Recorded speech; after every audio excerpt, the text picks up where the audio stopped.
Welcome to Big Blend Radio's Adventures in Asheville show, featuring Steve and Karen Wilson, owners and innkeepers of the Lion and the Rose Bed and Breakfast. Welcome, everybody. This is part 3 of our Adventures in Asheville podcast with Steve and Karen Wilson of the Lion and the Rose Bed and Breakfast in the historic Montford district of Asheville, North Carolina. As you know, these shows air every first Tuesday at 7 p.m. Eastern Time, talking about all the adventures you can have in Asheville, the Blue Ridge Parkway, Pisgah National Forest, the Smoky Mountains National Park, all those great places. But now with Hurricane Helene, we're doing this on a weekly basis to talk about what is happening in Asheville, what's opening, is Steve and Karen opening, and then also to bring other friends who have been on the show over the years to give us an insight as to what's happening for them so we can keep you posted. This is also part of our Healing After Helene online book and music event that we did right after the hurricane. Karen and I worked together on that. Steve too, he just needed to send us beer, but he couldn't. And he needs water, clean water to make beer as he normally does at the bed and breakfast. But, we did that event. And so at the end of this podcast, you'll hear some of the musicians sending supportive messages. We have a link to a music playlist with all the music that was shared on that online event and a link to the online event that you can watch. We have authors doing book readings, poets, all kinds of great stuff to listen to because we want to keep this out in the forefront. It is election time and, all kinds of stuff is happening on the news and sometimes things like this recovery can get put aside. So we don't want that to happen. So let's make this happen and help those who need it. So Karen, Steve, welcome back. How are you? Thank you. We're hanging in there. Yeah. You're still there. I know that you guys have, the last week we thought you guys were going to be opening November 1st. So you'd be in time for the Biltmore opening on the 2nd. But you've been dealing with all of that stuff that is actually sometimes worse than the hurricane itself, which is insurance and inspections. And Karen, this turned into, some flooding issues in your innkeeper quarters, which is in the basement. So everyone understand, if you go to lion-rose.com, you will see that this is a pink lady. This is a beautiful Victorian Georgian in Montford Historic District, has over 600 historic buildings. This was the very first bed and breakfast in the Montford Historic District. It's also the first trolley stop for the famous trolleys of Asheville. But they had 4 trees that came down onto the side that's been taken care of. But cleaning, gutting, all that's happening. But inspections, this turned out to be kind of a nightmare. It did. Yeah. A little bit more extensive than we expected. A lot of water matriculation and unfortunately our space, we've lost most of our personal belongings and I had to watch it all being put in a dumpster and continues to be that way right now. So we're living upstairs until we can get that done. So unfortunately we'll have to suspend our opening date. We want everything to be safe and clean and ready for people before we invite them back. So your innkeeper's quarters has to be redone 100%. I know you lost furniture there too. One of the rooms got some damage, and then also one of the parlors, right? One of the parlors, yes. Water matriculation. Yeah, wow. Exactly. Wow. Pretty much. Yeah, and we had about 19 inches of rain. 19 inches of rain, like 72 mile an hour winds. So, yeah. I still think it was tornadoes that you guys got, like Hurricane Milton, what happened in Florida with all those tornadoes. It very likely could have been. Yeah. Yeah. From some of the post, science stuff that I've been reading that I don't always understand, but I try. Right. They were saying tornadoes went here, there, and everywhere. And, I want everyone to know, we've got, Savannah Thrantham coming on from Appalachian Wildlife Refuge. So stay tuned for her in a second. But Steve and Karen had to go ahead and start up a GoFundMe account. A lot of businesses, a lot of individuals are having to do it. Insurance just takes too long, and they're entrepreneurs. They're a small business. They're a family business. And to be able to open their doors and get the repairs done in time so that they can get back on their feet without soaking up more out of the system, right? They started the GoFundMe, and so that link is in the episode notes. You can really support them by doing gift certificates that for bookings in the future as soon as they're ready. But you can also donate towards this campaign. Also, if you know repair people, like, are you looking for repair people, or is that just me thinking? Because I think it's going to get we still are busy. We still are. Yeah, it's going to get busy. It's difficult. Everybody's still busy. We had to wait through the weekend to get another dumpster here, which just came this morning. So these guys will get back to work, but everything is delayed because there's just so much going on in the area. It's crazy.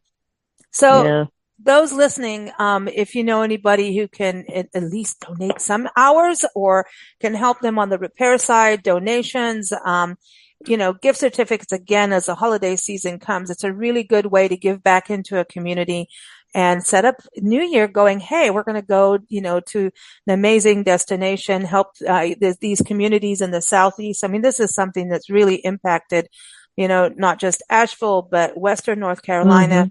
Again, Florida's in trouble too, Virginia, Georgia, South Carolina, so many places devastated with this. So please, do what you can. I mean, if everybody that's listening donated $5, it would really, really help. It would make their goal. So if you go to, our episode notes, you'll see the link for the GoFundMe. You'll see the link for the event that I was telling you about, the music playlist, because it's cool to listen to music as you donate money. Just saying. Just close your eyes when you're doing it, and enjoy, and just put more zeros.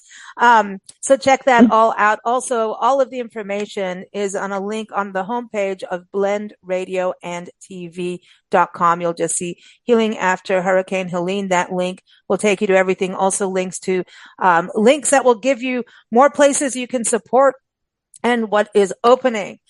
All right. So let's talk some wildlife, because, Steve and Karen are known as Mr. and Mrs. Wild. It's either they're off, when they're not serving guests and dealing with a property, that's been affected by a hurricane, they're normally off, hanging out in nature or following the wildlife of music. So, anyways, I was saying Savannah Trentham is here. She's a co-founder and executive director of Appalachian Wildlife Refuge. She's been on our show before. Last time she was talking about wildlife of Appalachia and gave us some insight on opossums, not just possums, opossums. But today she's going to tell us how the refuge is doing. And you can go to their website, appalachianwild.org, also linked in the episode notes. So Savannah, thank you. Welcome back. We're so glad to have you. Yeah, thank you. We're so glad to be a part of this, and thank you for reaching out and joining us, and including us in this. And we're so grateful to hear from everybody, and it's always nice to check in and see how other community members are doing. So this is really nice. Yeah, this is something, it's for people on the outskirts, but also for the inside to take a listen and see how everyone's doing, check in on each other, because community is community, right? Can you give everyone a quick overview, Savannah, of what Appalachian Wildlife Refuge does? And because you really serve Western North Carolina, right? You're out of Candler. And where is Candler compared to Asheville, for people to kind of get a visual? Sure, yeah. So we are in Candler. Candler is about 20 minutes west of Asheville, going toward the Haywood County area. So we're kind of almost right on the line of Buncombe County and Haywood County. And we work with injured and orphaned native wildlife to Western North Carolina. We are the only facility of our kind in Western North Carolina. We're the only facility that's licensed to work with all the wildlife species that are in this area. We're one of two facilities in the state of North Carolina who work with black bear cubs, and so we're pretty unique in what we do and how we're laid out. And we work with about 2,000 animals a year in our facility that are coming and going. Our ultimate goal is always that those animals are getting released back into the wild if at all possible.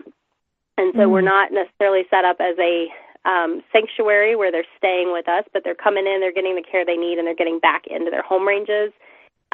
We are also working a lot within our community for education pieces, a lot of working with the community at tabling events and education opportunities to talk about coexisting and living responsibly with wildlife, and what people can do in the natural world to preserve our native species, and things that they can do to help them. One of the things too, when you talk about education, I know that Asheville, actually the last time we were there, recently, I saw a black bear going between the inn and Harris Teeter's, and I was like, dude, what you doing? You want to go to the grocery store? But Asheville's known for the amount of black bears. I know I have a lot of friends who have them in their yard all the time. The inns had them, but mostly they are known about. But I saw, and I want to get to your 10-year anniversary and how you guys are doing and everything. But I did see on your site that you were taking care of a black bear cub for people taking the cub out of a tree to take photos. Is that what? Oh, that one? Yeah, that's crazy. That cub actually made international attention and news this year, and was a situation where people intervened. They wanted to get up close photos. They wanted to have their moment with wildlife. And it's interesting. We talked right before we started recording here that you had the experience of watching wildlife on a game camera and all the different interactions. And one of the ways that we try to encourage people all the time is enjoy wildlife. Use those opportunities that you can have here in Asheville and the surrounding areas to see all kinds of wildlife, but do it from a distance.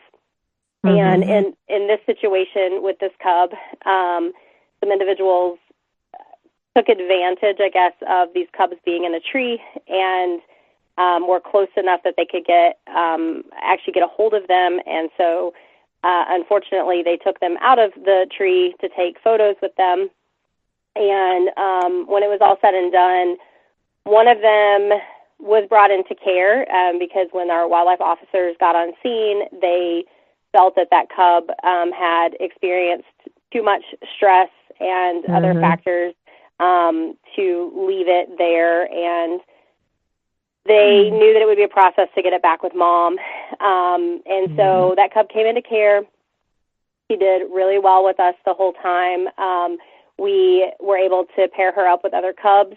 And so she did have the opportunity to grow and develop and do everything that we want to see cubs doing. And ironically enough, she was slated with two other cubs to be released the Friday that the storm hit, the Friday Helene hit. That derailed those plans, and so we had to work, with our biologist and the Fish and Wildlife Service, and they had to coordinate to figure out a better place for releasing them, because a lot of the areas that we would typically have these cubs released at were damaged severely in the storm.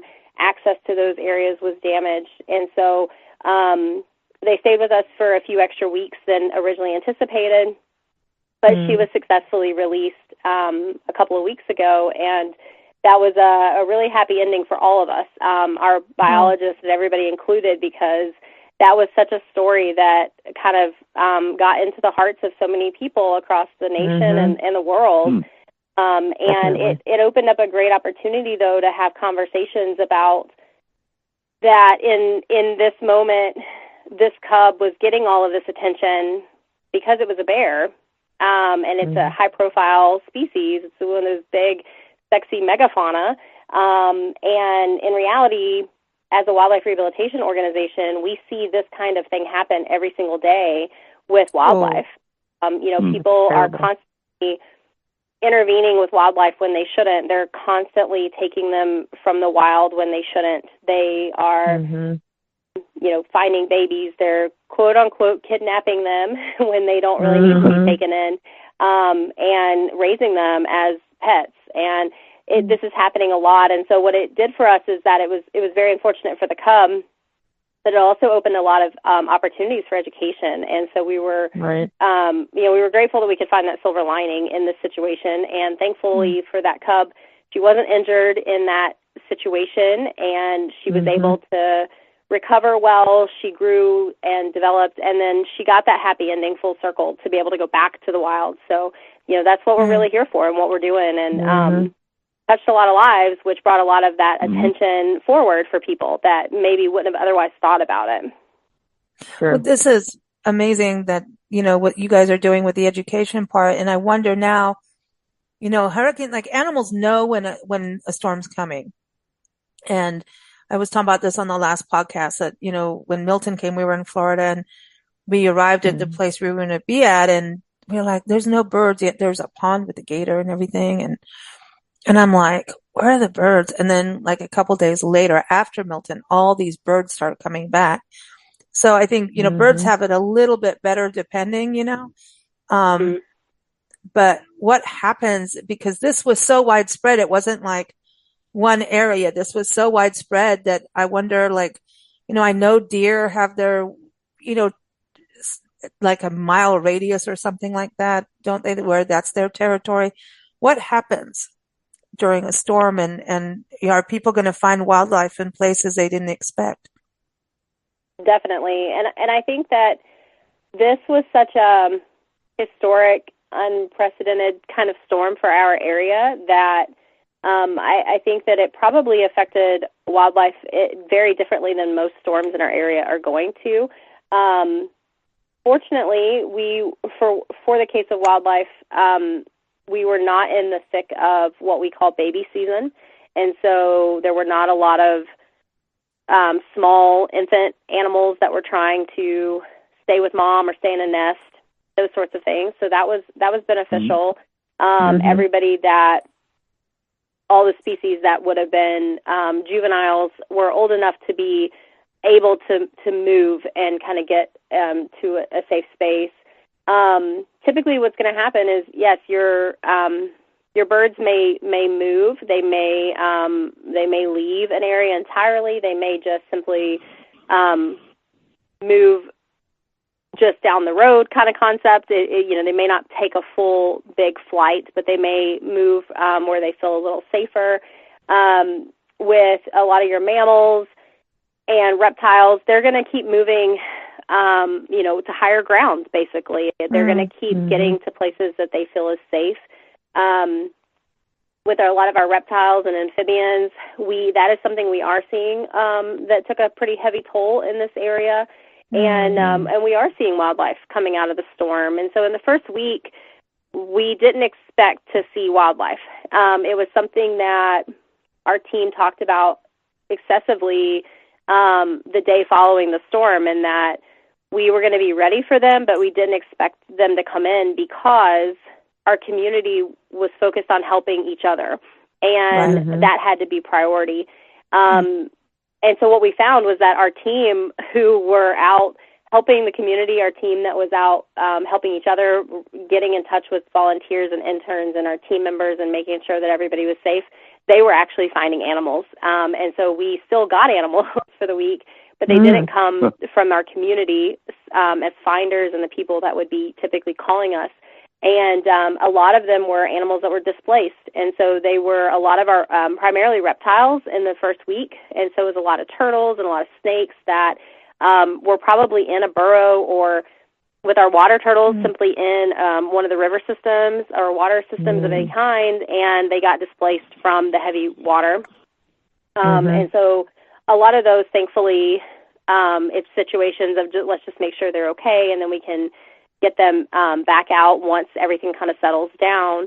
The following weeks after that, though, when people had kind of had a chance to kind of take a breather, and what we realized was that, especially for people who were out helping others, that's when people started finding wildlife. And so we've stayed just as busy or a little busier than we typically would be this time of year, because we are still actively getting patients that are coming in. And especially in those first few weeks after the storm, they were mostly all storm-related. A lot of them being cases where they were displaced because of the water, the winds, etc.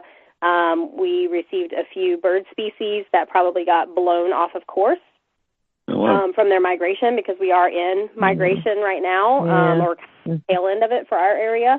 And so a lot of these species that would be typically traveling through get caught up in these storm winds and kind of get pushed off of their track and course. And so we did get some unique species that we typically wouldn't see in our area, and quite a few that were injured from the cases and the issues that they sustained in those moments. And so we that's really what we're seeing. A lot of our amphibians in this area, we are in the salamander capital of the world, and so for salamanders, our eastern hellbenders are probably the most known in this area, and so those are our giant salamanders, and they require very specific water conditions, very specific rock formations, and unfortunately, with the amount of water that came through and how quickly it came through, it damaged a lot of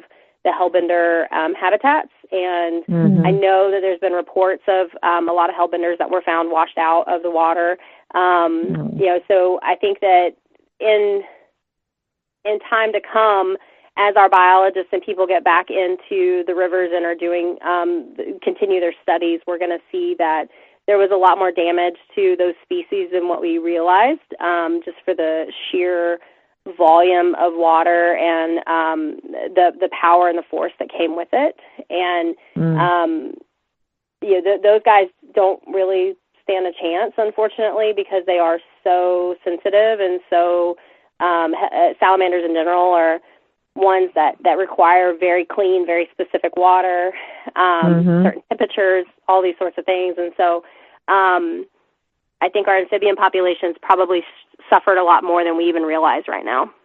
Wow, this is really sad. I know for the actual Appalachian Wildlife Refuge, you guys were fine during the storm itself, right? So you were able to put your focus on, maintaining property and animals and go out, right? That's right. We were very, very fortunate. The valley that we're in is really a protected little valley, and we definitely had a lot of water runoff. We have a creek that runs through the property in the kind of the front of our property, and that it definitely got really high. But we were very, very fortunate in that it didn't damage anything significantly, and the water, we had some trees down. We had, like I said, a lot of water runoff, but nothing that was massive. And so we were able to really put our efforts in.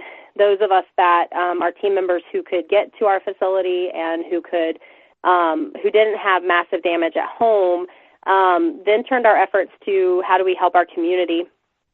And we really jumped into doing everything that we could for our community members, our team members. We have several of our own team members who have lost everything. We have some team members who just have a lot of damage to homes and businesses, and so we really jumped into how can we use our platform basically with where we are to really make a difference. And so we focused on that significantly in our own community here in Upper Hominy in Candler, and we brought in supplies from multiple places, Atlanta and Raleigh and Durham and Greenville and Greensboro. We had connections in all those places, and we got food in the hands of over 200 families in the first weekend, and continued that for the next week. We handed out, we did 2 different supply distributions for our community, and in those we ended up emptying 2 massive enclosed U-Haul trailers and truckloads of supplies. And we really focused our efforts, once we were able to put food in hands for people, then it was also what can we do for animals, because that's what we do. And our shelters and our rescue facilities for our domestic pets, like our dogs and cats, are very focused on that. But a lot of times we don't have places who are focused on our exotic pets, so things like reptiles, amphibians, birds. And so we made a conscious effort to say, well, those are areas that we can focus on. And so we were able to help get food in hands for people for their pets that other places don't always think about. So we had people who picked up reptile food. They picked up bird food. We had somebody pick up hermit crab food. So sure that we can help and a little bit of stress for these people who have pets at home who are as concerned about feeding them as they are themselves. that we could help alleviate some of that stress and pressure for them, and making sure that we could help in some capacity, and then obviously being available for the wildlife that needed to come in, and the wildlife that was still in our care, because our facility is still full of patients, and so we were still actively caring for what we had in our facility, and then the new patients coming in. We had several rescues that we did where ducks were found that had been washed away from where they should have been, domestic ducks. Wow. And so our team, several days after the storm, we had people who had been kind of in key areas, and they were watching these birds and feeding them and making sure that they were safe and building that trust. And then our team did several rescue missions to go out and get these. At one point, we were actually kayaking on the Swannanoa to get these birds, and making sure that we could use all of our efforts in the best way possible to make a difference for our community and for the wildlife and for these animals that needed that service. Oh, wow. Awesome. Wow. What stories, man. You guys rock. And what I understand is, as the hurricane was coming, that was your actual event, Dave, to celebrate 10 years. It's a fundraiser, but to celebrate, being, this amazing nonprofit for a decade. And so those plans got derailed, and I know you're working on what to do next, but, that's a bummer, but look at all the stuff you did instead. Yeah. It's like you had to double up your workload, to celebrate 10 years, right? Gosh. Right. So we had our event planned. Our team has worked all year to put this together, and it was supposed to happen the Thursday evening that Helene came in, and so we made the very difficult decision. Well, I wouldn't even say it was a difficult decision. It was a heart-wrenching decision to delay it, but not difficult in that we knew, looking at weather and everything, that we had to make sure that people weren't putting themselves at risk to be there, and that we could celebrate at any point. And we're really grateful that we did that, and that we didn't encourage people to come out and be out and things of that nature. Moving forward, we don't know what our exact plan is for that event right now. We're in a position where all of the vendors that we were using for that event are all local, and all of them took hard hits themselves with their businesses with the storm. We don't want to look at our community and ask them to give when they've already lost so much, and so we're really working to determine how are we going to move forward with celebrating our 10-year with our community, and continuing our mission as well, because you're right, this was a big fundraiser for us this year, and so our team is working really hard to try to be creative with how we move forward with our silent auction items that we collected, and a number of other factors to celebrate our 10-year, because our 10-year anniversary for our organization was actually last week on the 23rd, and milestone, and we're super excited about it, and it's really special to us to be able to celebrate with our community that we serve. I think it's, this is where, when you think about the Blue Ridge Parkway being the number one visited park in the country in the National Park Service, you think how many people travel through the Southeast on vacation. I really implore the people that travel, you were part of the community temporarily, but it's not temporary. So it's time for travelers to give back. We talk about this in tourism now, about responsible tourism. That would be that. We talk about regenerative travel now. These are these buzzwords. Transformative travel. Transformative travel is when you go somewhere and it changes you in some way into something better that you experience, that you learn something for yourself. So we can do that as volunteers. If you can, if you have that ability to go there and help with food, rebuilding. I know so many church groups, so many different organizations, there's quilting groups that get together, people that do things like that can help. Regenerative travel is when you put back in so you can go back there and be part of the community. We always talk about, hey, you want to hang with the locals, do what the locals do. Well, How about supporting the locals? It goes beyond just, paying for a hotel room. Sorry about that, Stephen Karen, or an admission ticket. It goes beyond that, because what you take away from travel is priceless. When you go to a destination, like if you go and you see a black bear in the wild, you can't put a dollar value on that. Mm-hmm. And you shouldn't. Animals shouldn't have a price to them in that way. Of course when you go hiking with all the beautiful Turk's cap lilies and you see butterflies out on the parkway, you see the fall colors now, you can't put a price on that.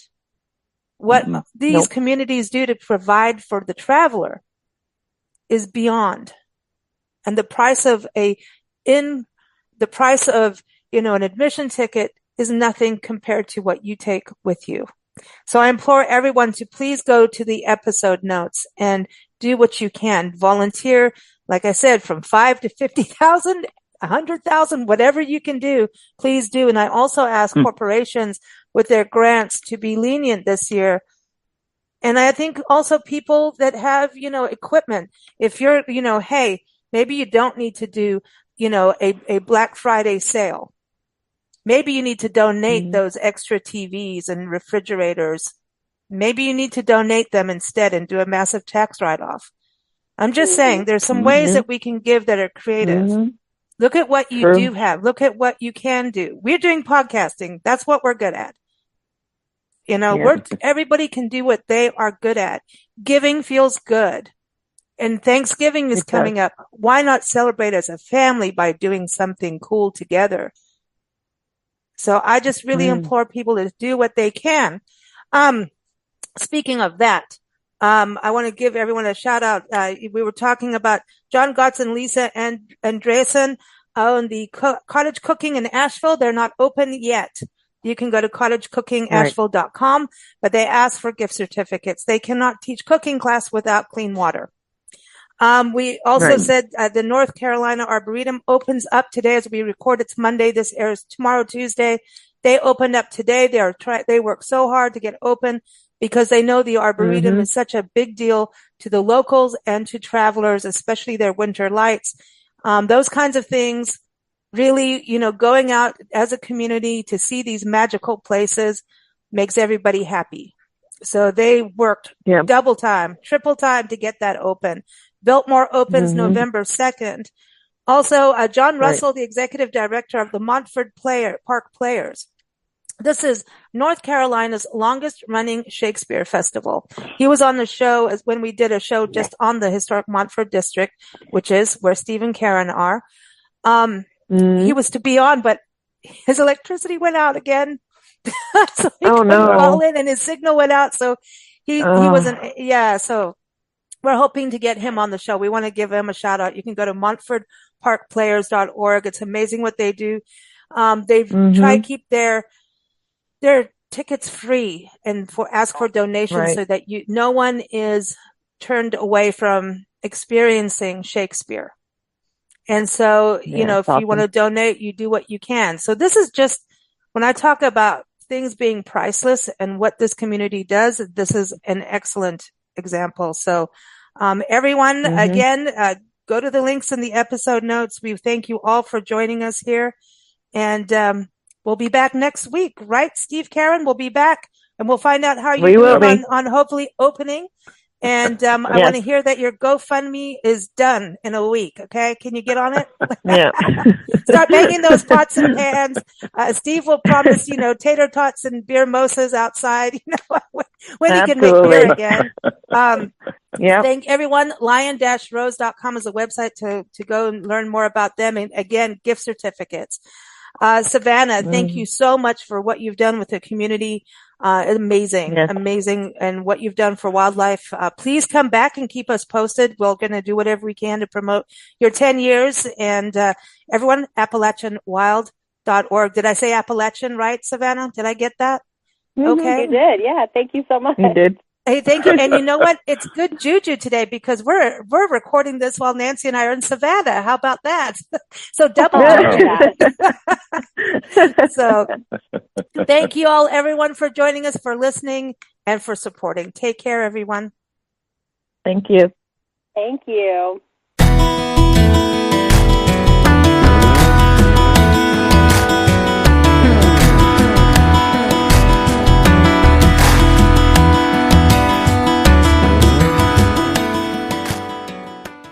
Hey, it's Dino Jag here, reaching out from South Australia. Please note that although we're on the other side of the globe here, we all stand with you through this very difficult time. I'd like to dedicate my song, Calling All the Saints, to everyone over there. It's a call for hope, strength, unity, and resilience through challenging times. Stay strong. Let's lift each other. Love to you all. Is anybody watching over me? I'm calling all the saints. Is anybody watching over me? I'm calling all the saints. I'm calling all the saints. I'm calling all the saints. I'm calling all the saints. I'm calling all the saints. Is anybody watching over me? I'm calling all the saints. I'm calling all the saints.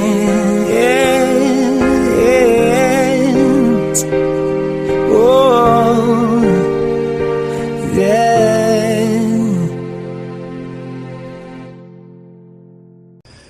Hey everybody, it's Alan and the guys from Stone Whiskey here. We want to thank Big Blend Radio for allowing us to be a part of this event. The recent devastation brought by Hurricane Helene has left many in the western part of our state grappling with loss and uncertainty. As we come together to rebuild, we ask for your generosity and support in this very crucial time. Please follow the links that you see in the comments and that are streaming below. Your donations will directly aid those affected, providing essential resources and helping restore lives and homes. Every contribution matters, no matter how big or small. So again, follow those links. Any contribution helps. We want our fellow North Carolinians and surrounding states to stand with us, showing the true spirit of compassion and resilience. Our thoughts and prayers are with all those who have been affected, and this song is for you.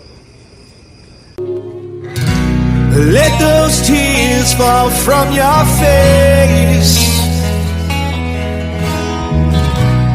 thinking back on what we had, thoughts of better days. All is gone now, with the wind. Never thinking this love would ever end, 'cause it feels like yesterday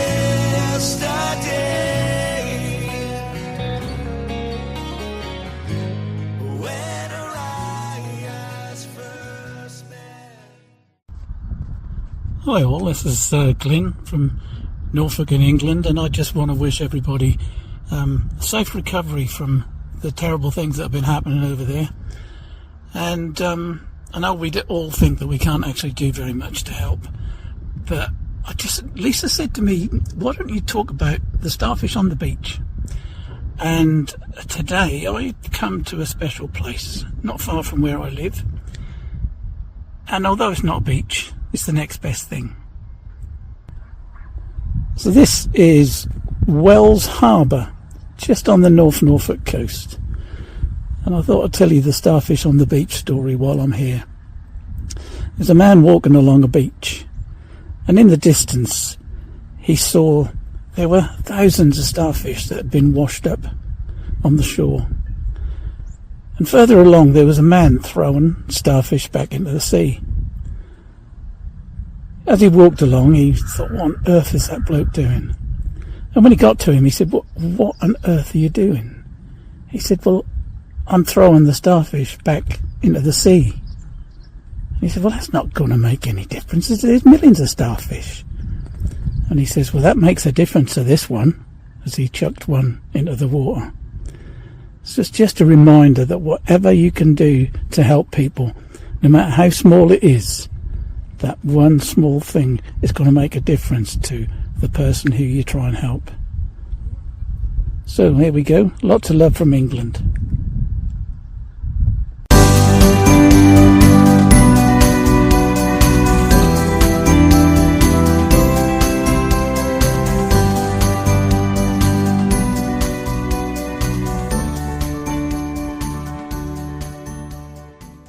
I'm Lisa Snyderman, a white woman with brown, red, curly hair and blue glasses, known as Aidi. I'm an artist and playwright. And as someone who's weathered my own storms with illness, I know how overwhelming it can feel when your world is turned upside down. And for those of you affected by Helene, it may feel like you're drowning. It's so easy to feel overwhelmed, but even in the darkest of times, there's light around us and within us. I dedicate my song, Keep Shining, that I wrote as a powerful reminder to never give up. To those of you who've been affected by Hurricane Helene, to empower you to hold on to hope, to each other, and to keep shining. I need a sign to remind me who I was, who I still am inside. I need a reason to hold on, let go, or cling to my life. And I hear this faint voice.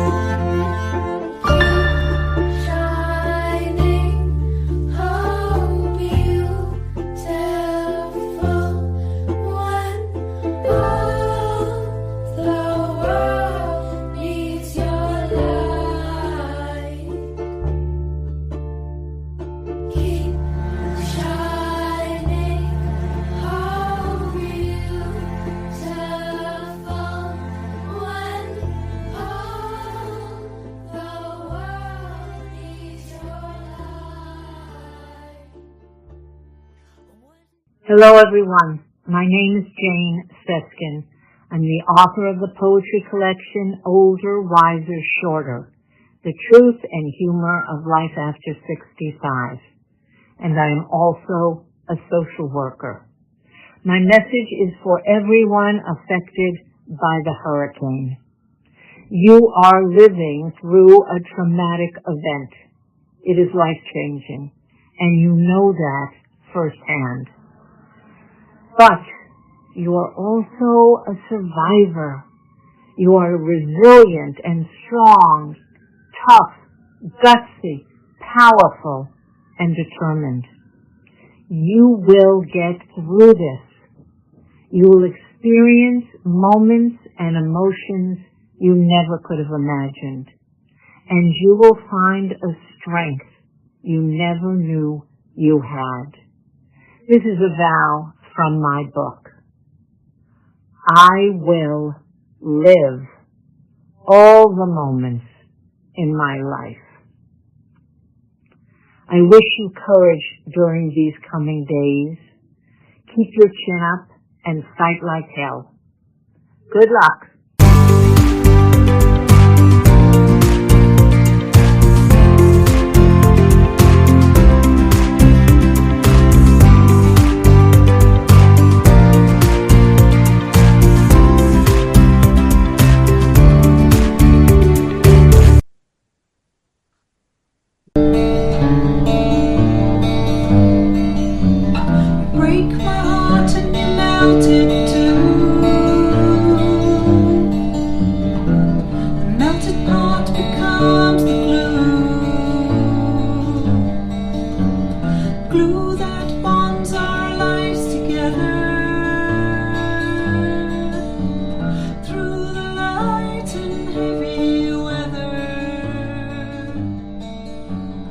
Hiding in the shadows.